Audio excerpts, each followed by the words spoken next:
So today we are here to talk about pulleys and how they can affect our force analysis, how we take them into account analytically, and what they end up doing. First, the easy stuff, the stuff that I hope you realize already. A pulley is a nice simple thing that just redirects a rope, and for us, the main result is that it redirects the tension of the rope.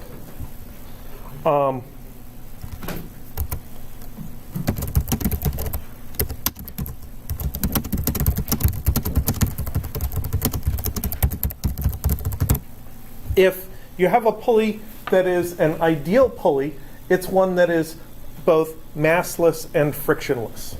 If you had friction in your pulley, that would absorb some of the force of tension from one side of the pulley and make it different from the other side, depending on which way the actual effort is going.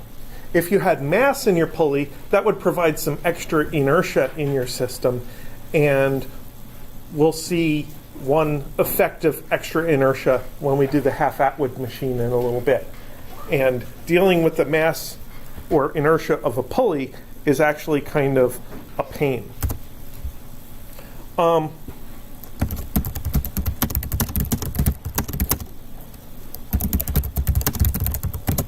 There are lots of different situations that you can use pulleys for, and they can accomplish different things.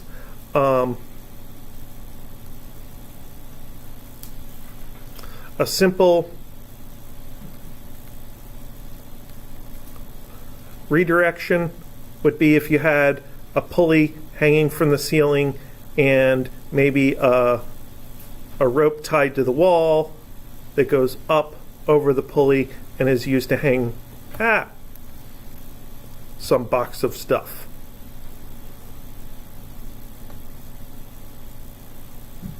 So the only thing that pulley is doing is allowing you to access the other end of the rope so that you don't have to climb up to the ceiling every time you want to deal with that.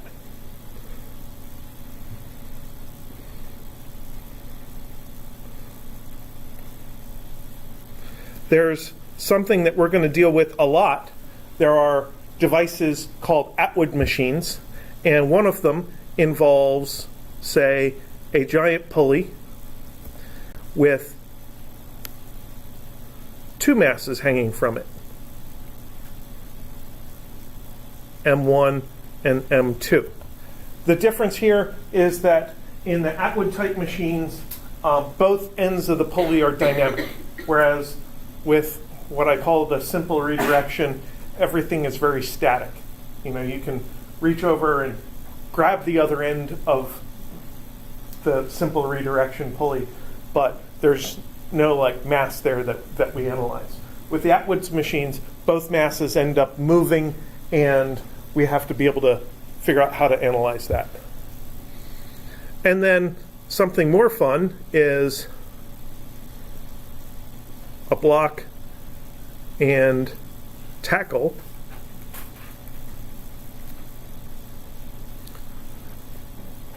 where maybe you have a pulley hanging from the ceiling and a pulley here, and this other pulley is attached to your mass, and you have a string, a rope that goes around and down and up and down and up and eventually is tied off to the ceiling. So the block and tackle gives you a way to exert a small amount of tension on your rope but lift a very large device. So FT is here, and FT is M1G over some kind of, some constant, alpha. So alpha is this multiplying power of your tension force that depends on exactly how the rope is configured.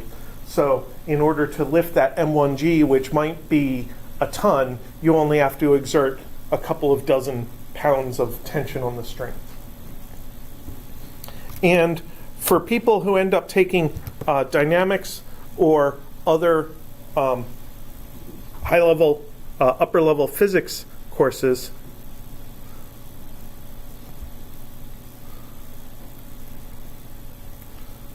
There are more complicated configurations. So there's one that I've seen where we have an M1 hanging here, and then there's our pulley attached to the ceiling, and then this goes over to an M2 that's on a surface. And the thing that makes this different, completely different, and more difficult to analyze is that in all the other drawings, the rope moved along its own length. So the rope never goes sideways. In the Atwood machine, the rope goes along its length. Same thing for the block and tackle. In this system, as M2 moves to different positions, say you pull M2 over to here, then the rope is at a different angle. And when the angle is changing, that makes it more complicated. That's exactly what makes it more complicated. So when I was a junior, I think we had a question that looked kind of like this, and it said that if you hang a 2 kilogram mass here and put a 1 kilogram mass over here and let go of it, at what point does the 1 kilogram mass get lifted up off the table? And it's actually a very complex question to answer because the rope is changing direction. The theta of the tension of the rope on M2 keeps changing, and it makes it a royal pain in the butt. So you're not going to do that. At least not this semester.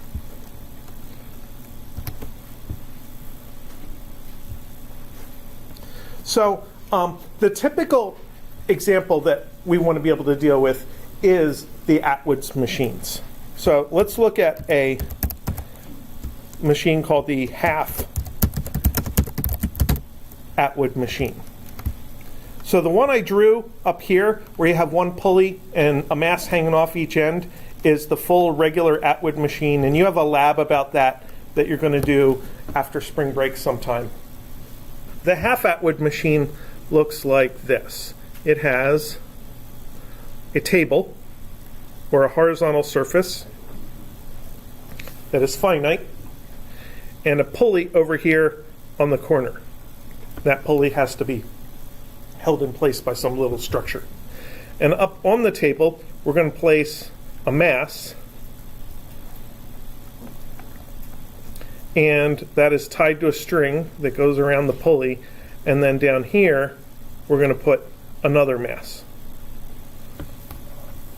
And maybe at this surface here we'll have we'll have some friction there.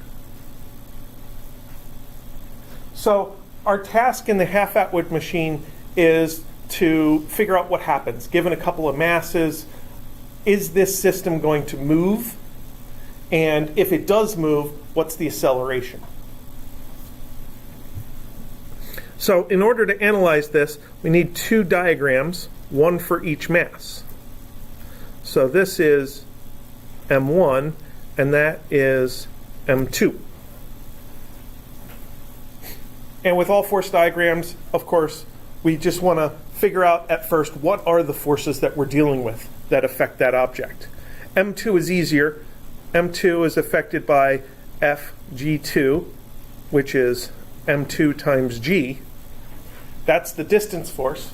And then that hanging mass M2 is only touching one thing. It's touching the string. So we place a force of tension on it. And if nothing is moving, that force of tension is going to equal the gravity force.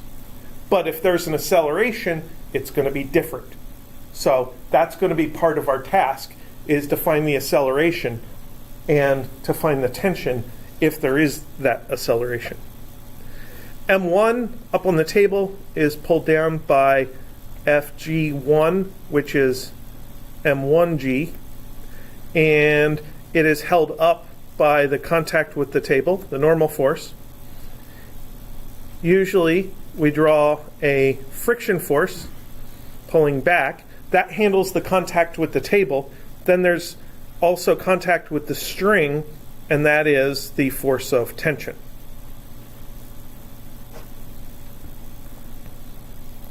So there's our force diagrams. That gives us enough to actually build our equations of motion. We have m1 x direction, m1 y direction, and then we'll have an m2 y direction equation.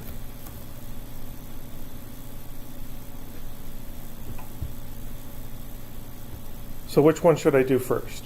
Probably m2, because that's where I started my drawings. m2 y direction, we have force tension minus m2g equals m2a2. So we're not making any assumption about the force of tension. We're leaving it as a variable, and we're not making any assumption about the acceleration. We're leaving that as a variable also. M1 y direction is easy, force normal minus m1g equals 0. M1 cannot move up and down. It has to move along the surface. So M1 y direction doesn't have any acceleration. Now M1 x direction, force tension minus force friction equals M1 A1.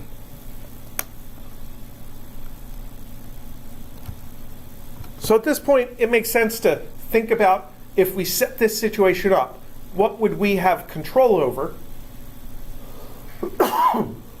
And what would be the result of an experiment that we did? So things that are controlled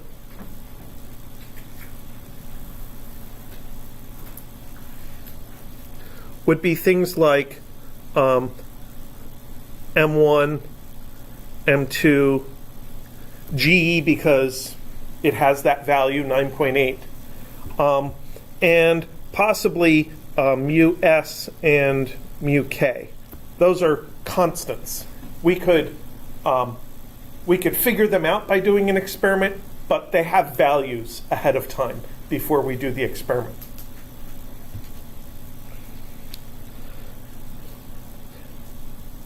And the dependent variables, the actual results of doing the experiment, are the forces involved, which we know the gravity forces, those are easy, but we have to do the experiment to find out the normal force. And the friction force is going to depend on the experiment. And the force of tension, and the A1 and the A2. Those things are all things that we have to figure out,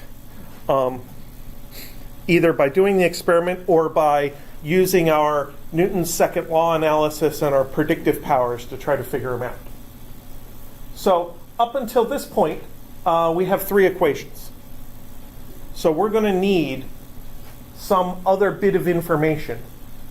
We're going to need two more equations. Now, one more equation can be friction. We can pick which of our three friction paradigms we're sitting in.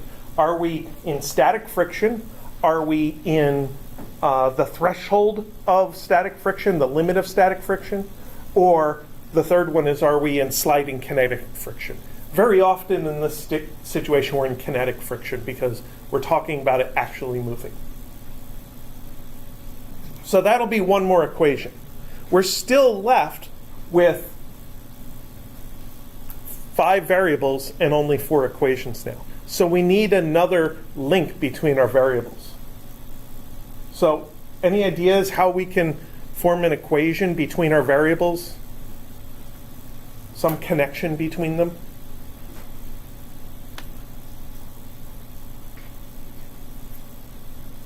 The rope actually does 2 things in our analysis. It should always do 2 things in your analysis. One, the rope provides tension. But it provides tension by holding things at a fixed length. The rope always has the same length. And if that rope always has the same length, that means as M1 moves right, M2 moves down.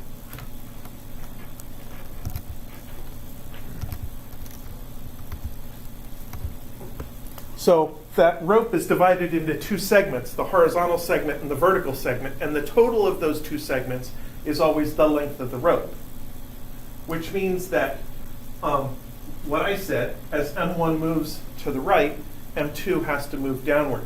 That means that M1's velocity to the right is the same as M2's velocity downward, which also means that M1's acceleration to the right is the same as M2's acceleration downward. So the way I would interpret that as an equation that affects my kinematics variables is A2 is minus A1. That's what the rope does. In addition to providing the tension, it links the two accelerations to each other. So that means that my M2y equation becomes force tension minus M2g equals minus M2a1. Now that almost looks like a Newton's second law F equals ma style equation, except for that stupid minus sign on the right-hand side. That makes it not Newton's second law. So I can fix that. I can just take the equation, multiply both sides by minus 1, and then I don't have that there anymore.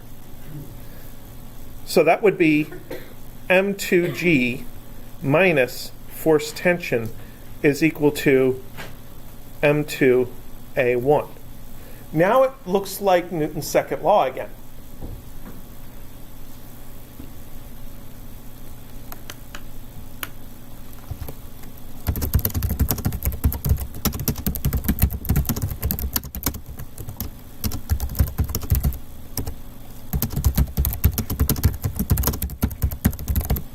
And remember our link between the two accelerations, between the two motions. As M1 moves to the right, that's a positive velocity. And if the acceleration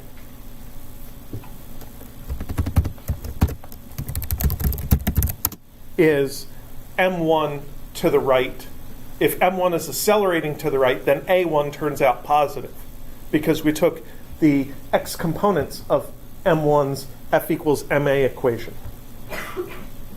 But in this equation, a positive value of A1 means M1 was moving to the right, or accelerating to the right, which means M2 is accelerating downward.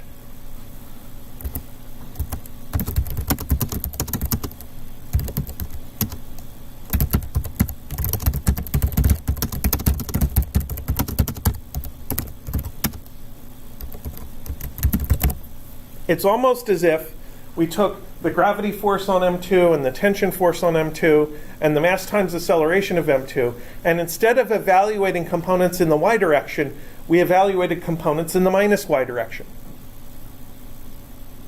Because after all, here's the diagram again, M2g is downwards. Force tension is upwards.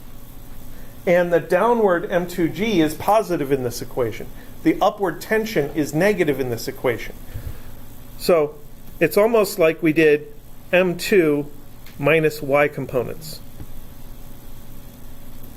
We called that the plus direction. We said down is the plus direction. Minus y is the plus direction. So that's one of the tricks to doing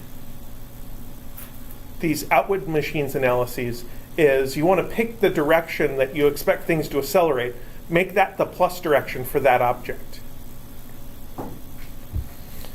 So now we have 5 equations. We have the 4 equations. Well, now we have 4 equations. We have 1, 2, 3, 4 is something about friction. which model of friction are we going to use, static, threshold, or kinetic. And then at this point we only have 4 variables because we've eliminated one of the variables. A2 is not a variable anymore. It's not our concern anymore. So now that we have 4 equations and 4 unknowns, we can actually solve things. Usually what we do is we'll take equation 1 plus equation 3. You're allowed to add and subtract equations. That's perfectly valid algebra. And if I take equation 1 plus equation 3, I get m2g. The force of tension shows up with a negative in equation 3, but a positive up in equation 1, so they cancel each other out. There is a minus force here, minus the force of friction, and that handles the left-hand sides of both equations. Now on the right-hand side, I have m1a1 and m2a1, which is m1 plus m2 times a.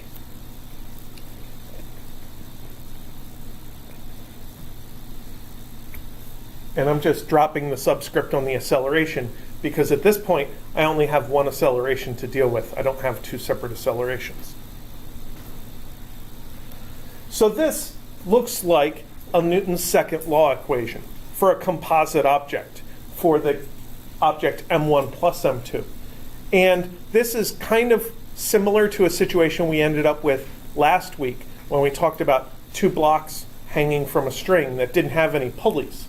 The difference here is that this pulley linked positive x motion of m1 with negative y motion of m2.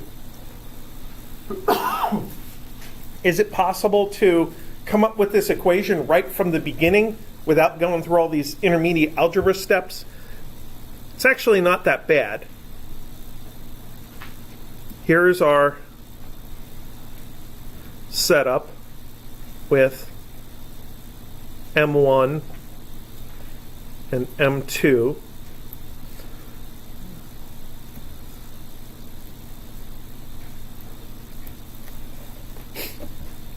The 2 forces that end up in the equation are this one, m2g, and this one, force of friction.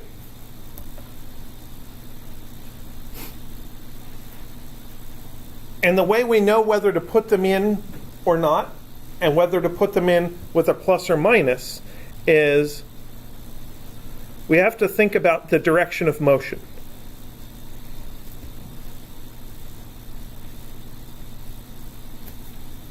I call that the forward direction. If you set up this system, let go of it, and it moves, that's the direction it's going to move. M2 is going to fall downwards, and M2 is going to get dragged to the edge of the table. So the gravity force, m2g, is in the forward direction, so that shows up with a plus. And the friction force is against the forward direction, so that shows up with a minus. And those forces have a specific adjective that's associated with them. They're called external forces.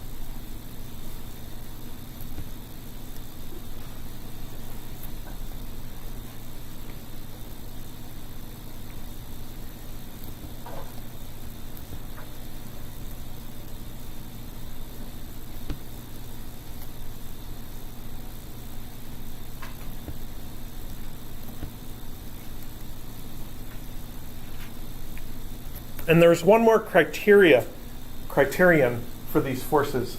These are the external forces that are along the direction of motion. There's another external force, an obvious one that I've left out. I've left out m1g, but m1g is perpendicular to the direction of motion. So that's one reason to leave it out. There's also another force I left out, m1's normal force. And m1's normal force and its gravity force exactly cancel each other out. So together they don't accomplish anything in our Newton's second law. So the equation that you could use would be F net external is equal to M total times A.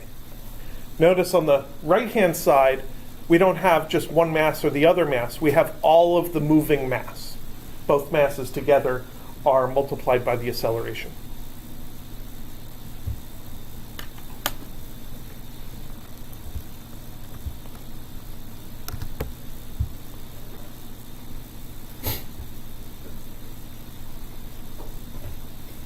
So let's set up a situation with numbers.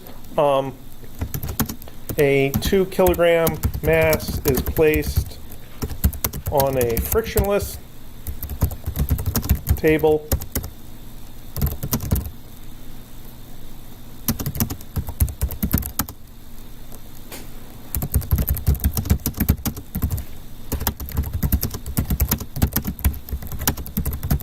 And a string connected to it is placed over an ideal pulley.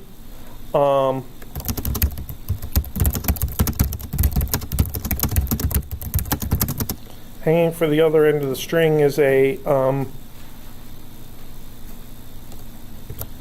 1 kilogram mass.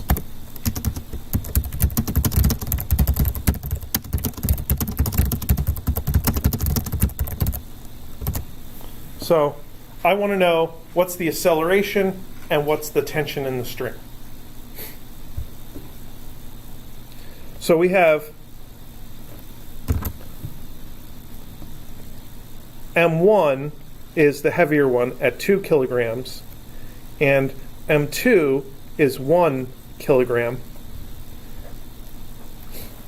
We've already drawn it out. We've already put our forces on there, written our equation of motion, so I can just fill it in. M2G equals M1 plus M2A. So this is 1 kilogram times 9.8 newtons per kilogram equals 3 kilograms times A.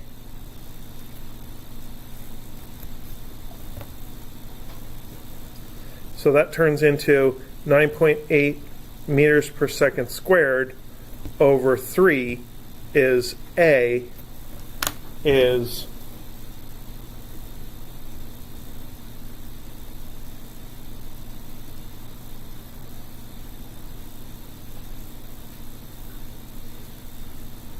9.8 over 3 is 3.27 meters per second squared.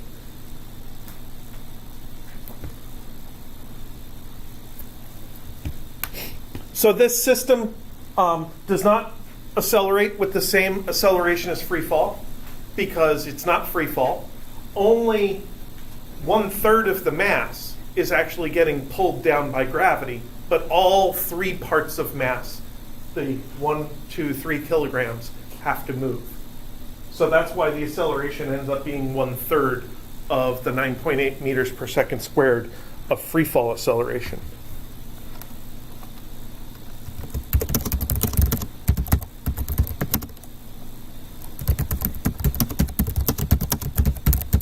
Now, the system analysis that we've done here is very good at quickly determining the overall acceleration of the system. What it's bad at is finding the tension in the string. The tension in the string is an internal force connecting our 2 objects, and it doesn't appear in this equation, so this equation isn't directly useful at finding the tension. So we can pick either one of the objects and use it to find the tension. For instance, I could pick M2, which is 1 kilogram. And we have our M2G equals 9.8 newtons, and our force of tension, which is unknown. And we have to remember that this is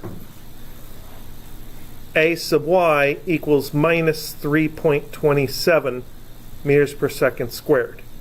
The acceleration isn't a force, so it shouldn't be really part of the force diagram, but it's often useful to put it next to the force diagram so that you remember that there is an acceleration in this situation.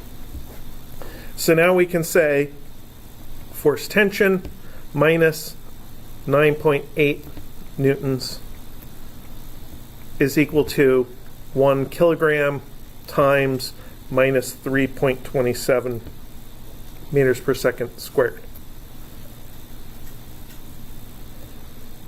So force tension minus 9.8 equals negative 3.27, and we're subtracting two things. The result is negative, so we must be subtracting the bigger one.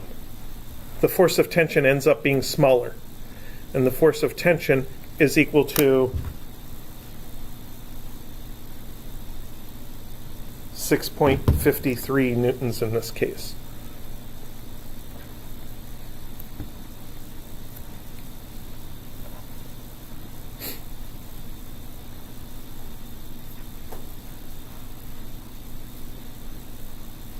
Could we have used the other object to find the tension?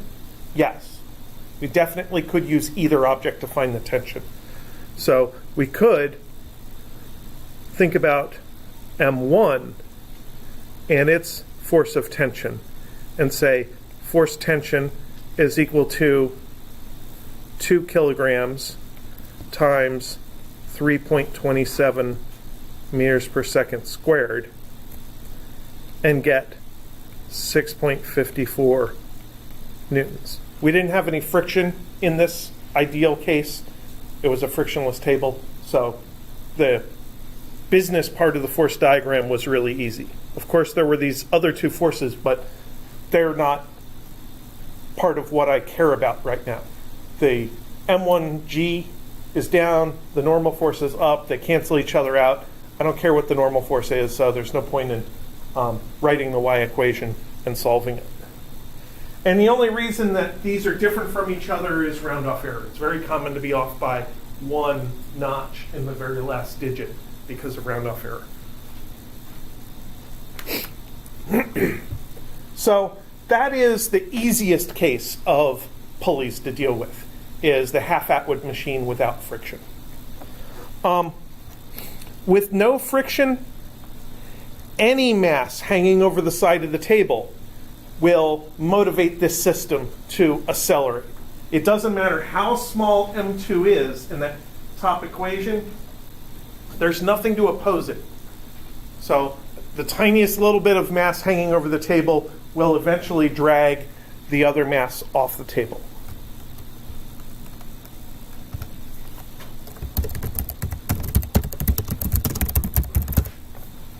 If we add friction to it, it's a little bit different.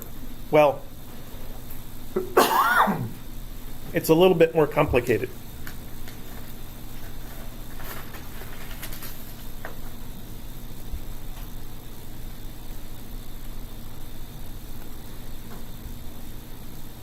I always like to have the drawings in front of me to look at and think about while I'm working with the equations and stuff.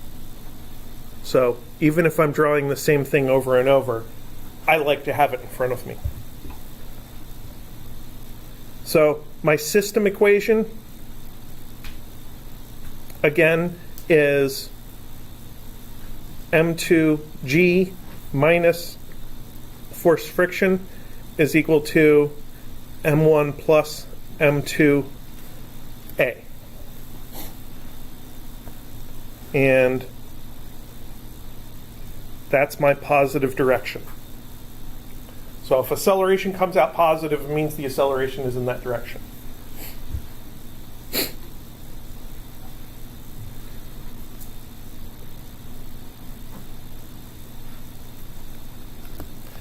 At rest, we could just say that the force of friction is equal to M2G.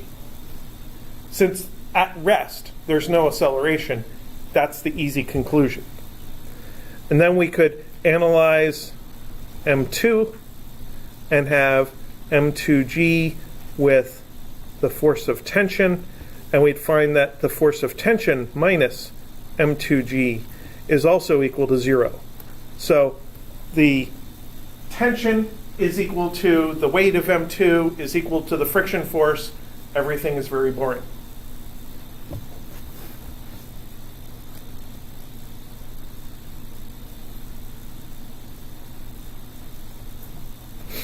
The threshold case is actually a little bit more interesting because the threshold case, you're using the force of friction max is equal to mu static times the normal force.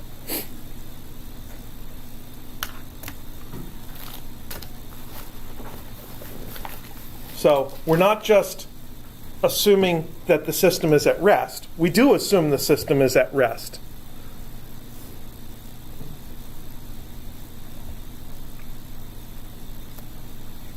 But we also are using our friction model to calculate the max friction force.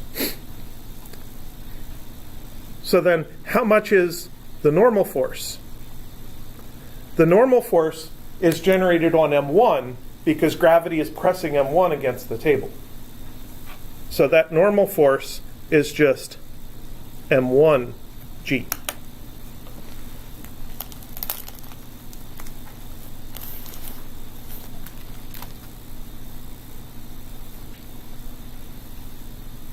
Pardon me for a second. There's pollen in the air all over the place.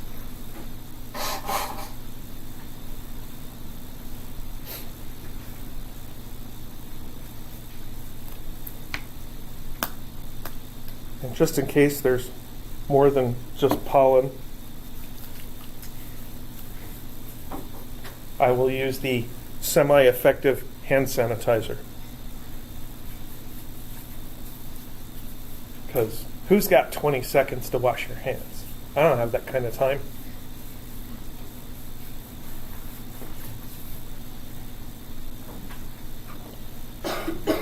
That is, by the way, the official recommendation is wash your hands for 20 seconds. I believe we have posters all over a lot of the restrooms reminding you about that for flu season. But the exact same advice applies to coronavirus. So. Where was I here? So this is mu s m1g. So we set the actual force of friction equal to the maximum force of friction. That's our threshold. So m2g is equal to mu s m1g.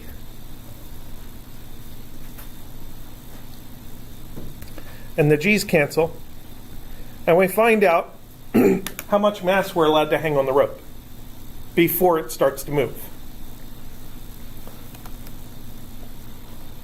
So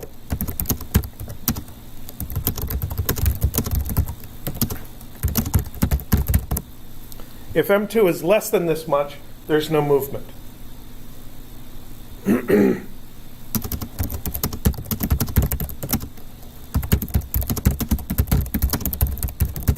And if M2 is more than this much, that means we have broken the condition for static friction.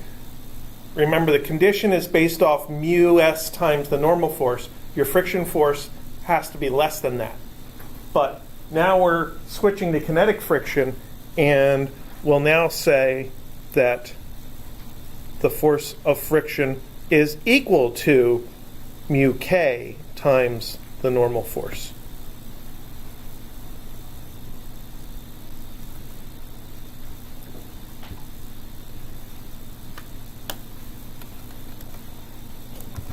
So I guess I'll write the equation first.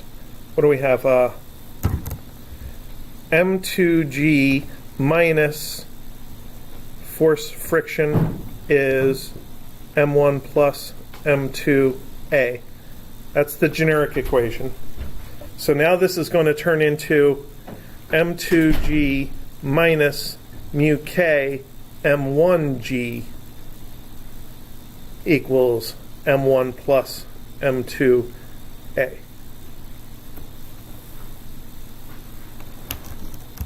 So to go further, really, I don't think there's much of a point in like solving for A here. To go further, I think it makes sense to put some numbers on this. So let M2 equal 1 kilogram and M1 is equal to 2 kilogram and mu K is equal to 0.3. Yeah.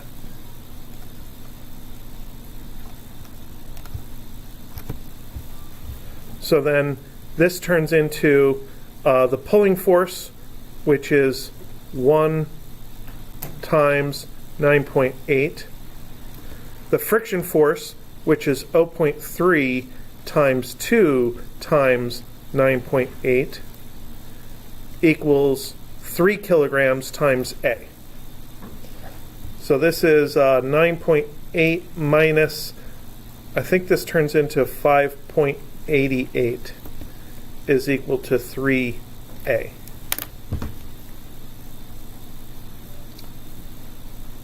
0.3 times 2 times 9.8 is, yeah, it's 5.88.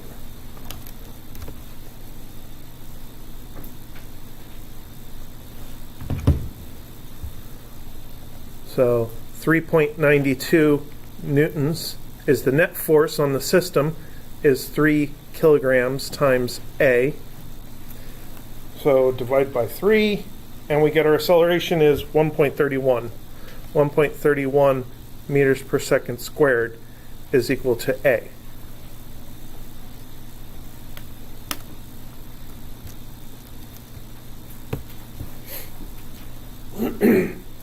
So we can predict without friction, we put these two masses together and we ended up with an acceleration of 3.27 meters per second squared. We put in a little friction and now we only have 1.31 meters per second squared of acceleration. And the last thing to calculate, of course, is the tension.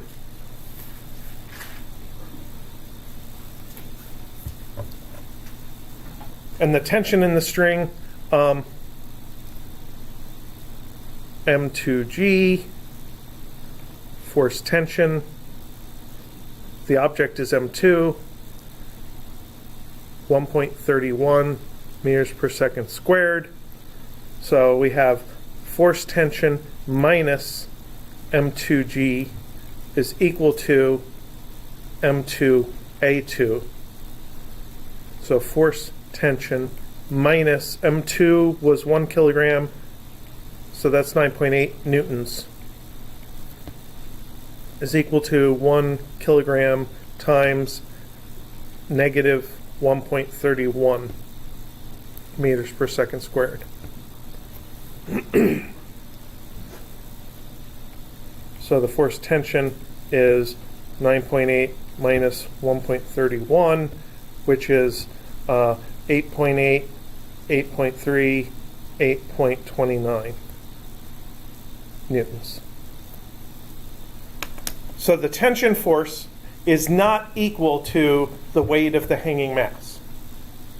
I know this week in lab, you're doing the equilibrium lab where you get the force table with the protractor on it, and your basic assumption in that lab is that the tension force in the string is equal to the weight of the hanging mass. And you can even just be casual about it and measure your tensions in grams. Technically, they're called gram force, but you're basically measuring the tension in grams. How much is the weight of a gram on Earth? The support force, whether it's a normal force or a tension force, is only equal to the weight of the object if it's not moving and there's no other forces, and that support force is actually vertical.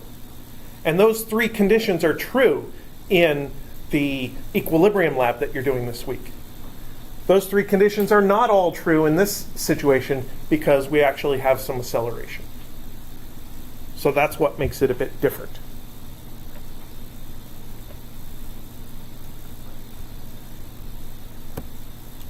So this is one of the, one of the usual situations for introductory physics 1 students to analyze, and you can be certain that this will appear in some form or another on exam 2. This is actually the method we're using in lab to measure the friction force. Because in lab, you're basically going to take this equation here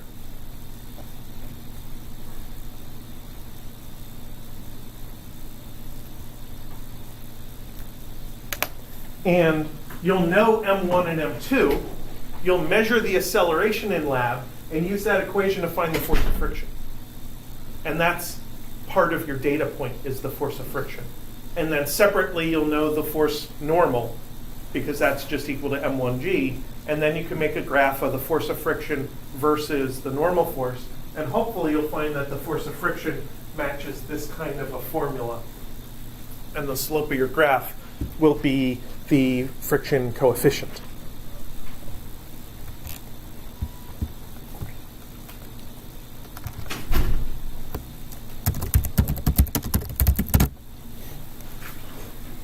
Now, in general, when you have these systems with objects connected by strings, even with pulleys, and they're all moving along the same direction as the string, I call them Atwood machines, but really there is one primary Atwood machine, and it is the one formed when you have a single pulley with two masses. I'm going to call them M1. This time I will make M1 the smaller mass, and M2, which I'll try to draw distinctly bigger. And there is the string going over the pulley. And in this case, you want to label the plus direction. So the assumption is that the bigger mass will fall downwards because they're basically balanced on either end of a pulley. And when we make the system equation in the plus direction, we basically have M2G is pulling us forward. M1G is holding us back in this case. So there's an M2G here, and there is an M1G there. And that's going to equal M1 plus M2A.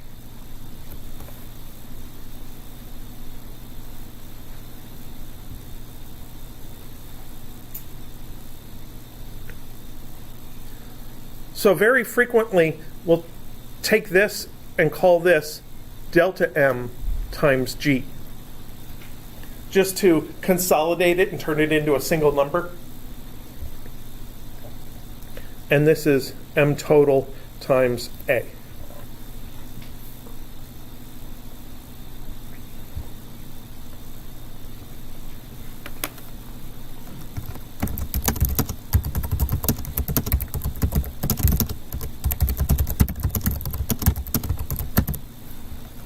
And the Atwood machine is interesting because the system is free to move around, but it doesn't accelerate very quickly. So let's say that M2 is 550 grams and M1 is 500 grams. So then delta M is 50 grams, which is 0.05 kilograms. And M total is 1050 grams, which is 1.05 kilograms. and we have 0.05 times 9.8 is equal to 1.05 times A. That's our system equation with all the numbers filled in. And we end up with that fraction of G of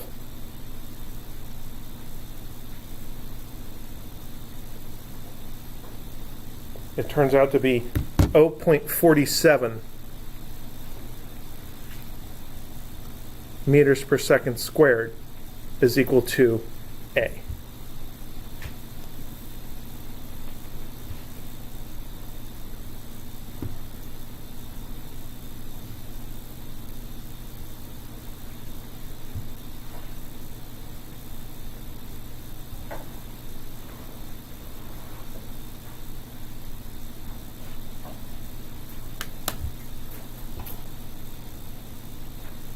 Sorry, distracting message from the university about COVID. Basically says, be careful. And we should be being careful anyway because it's flu season. And we know there's flu on campus. And we know there are rhinoviruses, which are the main causes of common colds on campus. And we know that commonly we also get noroviruses around, which tend to turn into well, they basically act like food poisoning for a day or two. So you don't want those either. And all of those can live on doorknobs. So basically, as you're walking around opening doors and stuff, don't touch your face. And wash your hands. That kind of stuff. And don't worry, eventually we'll get coronavirus in the area also. Yeah.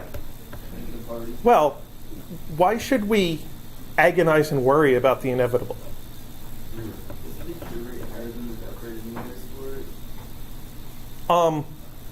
Yes. It has, as far as I've seen, COVID has like a 2% fatality rate, which means 98% of people live. That's pretty good. Yeah. I mean, driving up SPID is almost just as dangerous. Okay.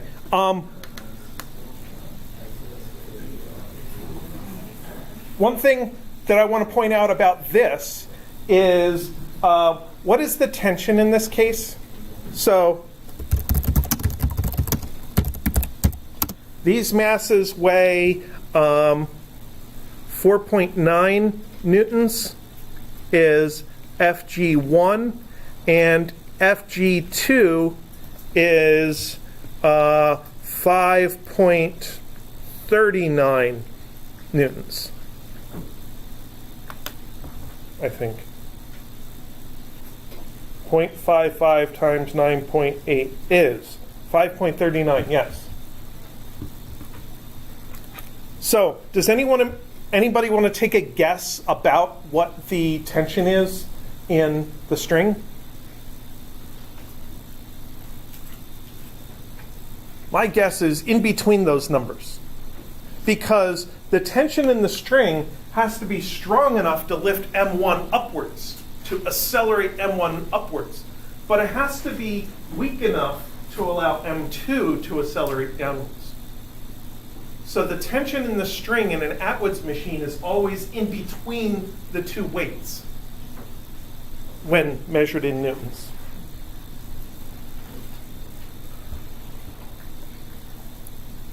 So that's kind of an important conceptual idea.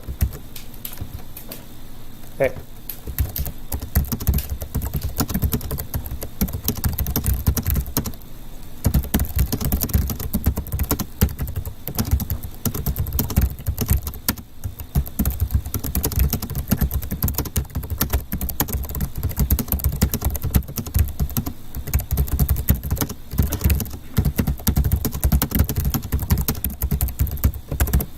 And that's assuming you're released from rest.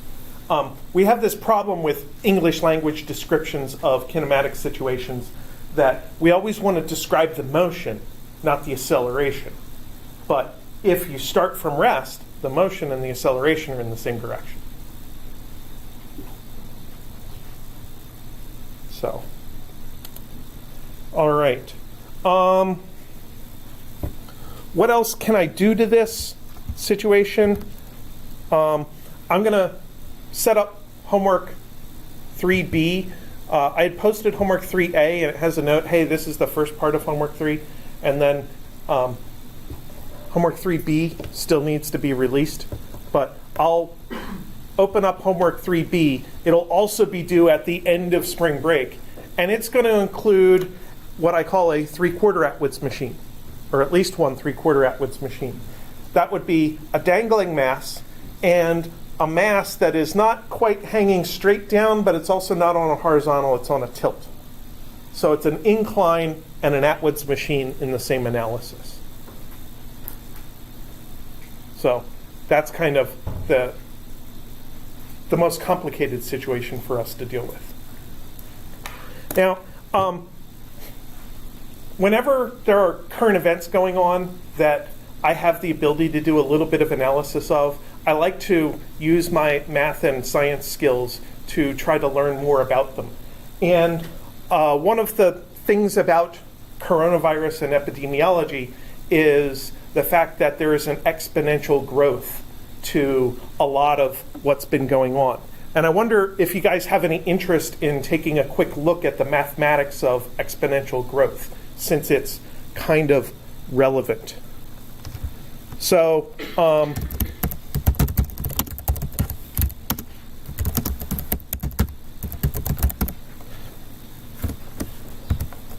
so this is related to physics. We're going to analyze a circuit in physics 2 called an RC circuit that has exponential decay. We won't really have anything in our introductory physics with exponential growth. But my thought about exponential growth is that let n equal number of cases, n dot is dn by dt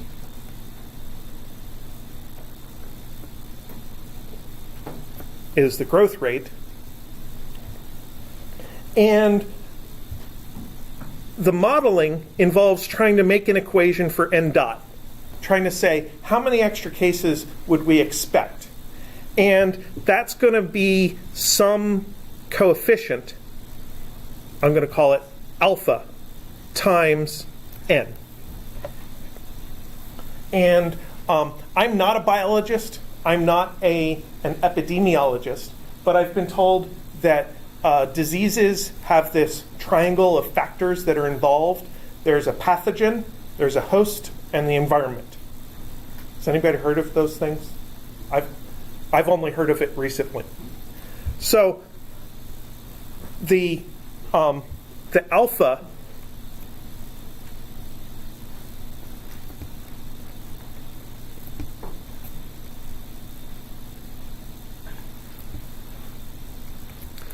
is the growth rate. It's determined by how readily this disease is transmitted from one person to another.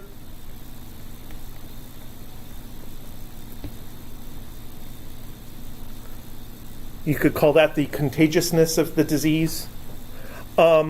It's regulated by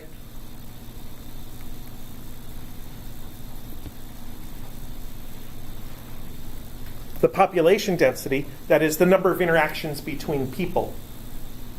And it might be moderated a little bit by saturation. Because after all, the disease can only infect somebody who doesn't have the disease already. In Wuhan City in China, my impression is that basically everybody already has the disease. So that's why it can't grow any bigger. There is a difference between the NCOV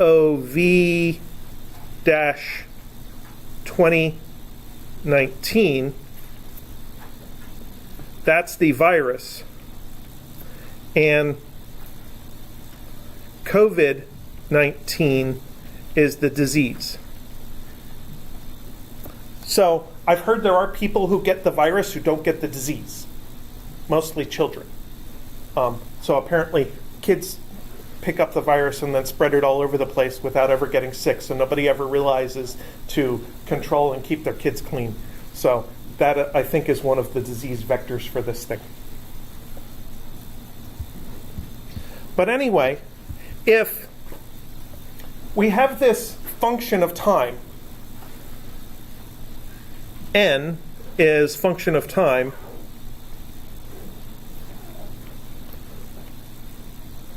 and n dot is equal to alpha n, we need to find a function whose derivative is basically related to itself.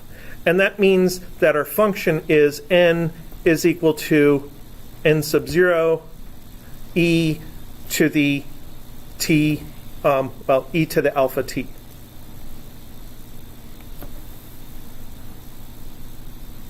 So then n dot would equal alpha times n naught e to the alpha t, which is indeed alpha times the original function. There's the original function right there.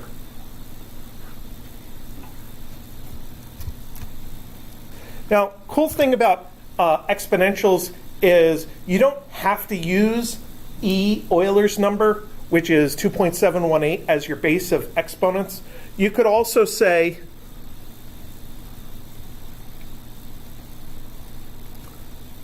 n is equal to n naught e, not e, 2 to the t over t sub 2.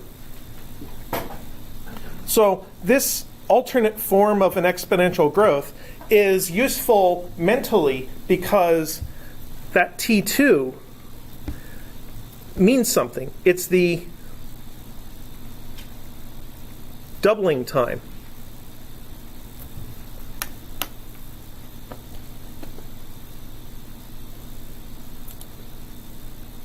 So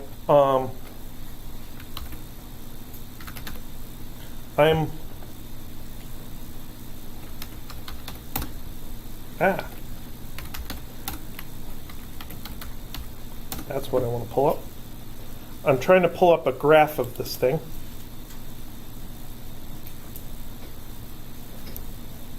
Actually, it's probably easier if I just pull up here. That.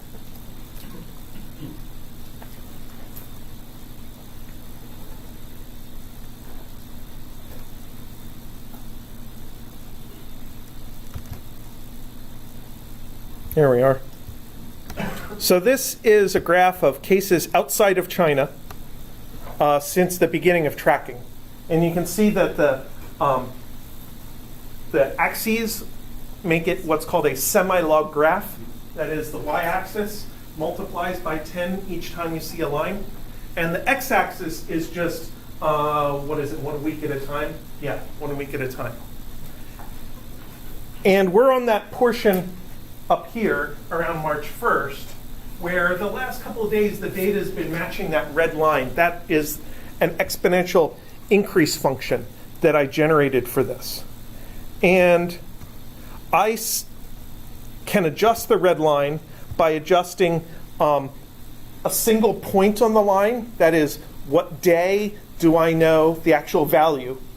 So that's my n naught, and my setting t equals 0.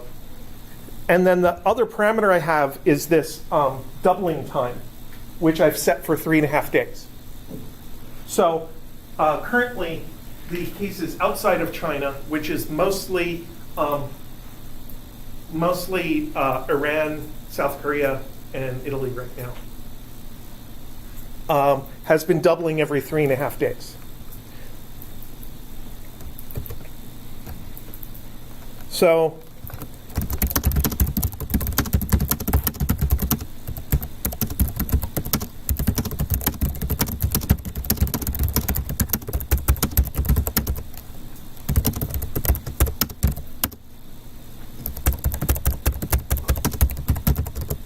we could ask a question like this. What if it maintains exponential growth? Every 3.5 days it doubles. How long would it take to get from 1,000 cases to 500 million cases? And 500 million cases is a lot. It is something like 10 or 15% of the world's population. So the way the math works is n equals n naught 2 to the t over t2. There's my function. In order to deal with exponentials, the easiest thing to do is isolate the exponential function by itself. So that is n over n naught is equal to 2 to the t over t sub 2. And at this point, I take a natural logarithm of both sides of the equation. So this is ln of n over n sub 0 is equal to, and the exponent comes out front, t over t2 times ln of 2.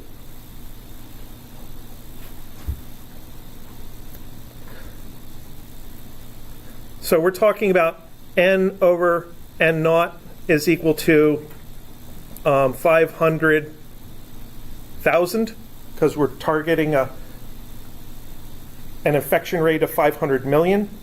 So that logarithm on the left-hand side is ln of 500,000 is equal to 13.1 is equal to t over 3.5 days is t2. That was my speculated doubling time. And then the ln of 2 is also a factor in this, 0.693, 0.693. So we take that 13.1, divide by 0.693, and multiply it. Hey, I didn't hit that button. 3.5 days, and we get t equals 66 days. And if you have a spreadsheet in front of you, you can go off to the side and you can say something like 220 and equals that plus 66, and we find out that April 26th is my speculated time, if the doubling continues, that we would reach 500 million cases of this disease in the world. Now, there are some mitigating factors here. Remember I mentioned the saturation thing? Also, if we look at the growth rate for worldwide cases, which includes China, it had that, this is the same semi-log graph. So an exponential increase is a line, but this line existed for a little while at the beginning of the semester, but then it kind of started leveling off. And it's not growing as fast anymore. We're up to a worldwide doubling time of 40 days, not 3.5. So if the rest of the world does this, instead of continuing on this trend every 3.5 days, then this talk about April 26th is completely bogus. So to some extent, it's interesting to be able to model something like this. For me, it gives me something to think about instead of just thinking about diseases and stuff. My thought is that all of you are going to be okay because you're fairly young. I'm probably on the edge of a semi-danger zone of coronavirus, and people older than me are in a bit more danger. But as far as I can tell, they're still talking about having an extremely large survivability rate of this disease. So it's going to be a pain in the butt at some point. It's going to disrupt us. It's already disrupting supply chains for various businesses, both people who buy things from China and people who sell things to China. Their business models are currently very messed up. But I think we'll all we'll all figure out a way to get through it. And you guys are going to keep learning physics so that you can design some kind of machines or electronics or whatever it is you're going to design in order to help us recover from the Mad Max society that we're going to have next year. Wait, no, it's not going to be like that. But we have to keep going to school. All right. Well, with that, you guys have a wonderful spring break. Do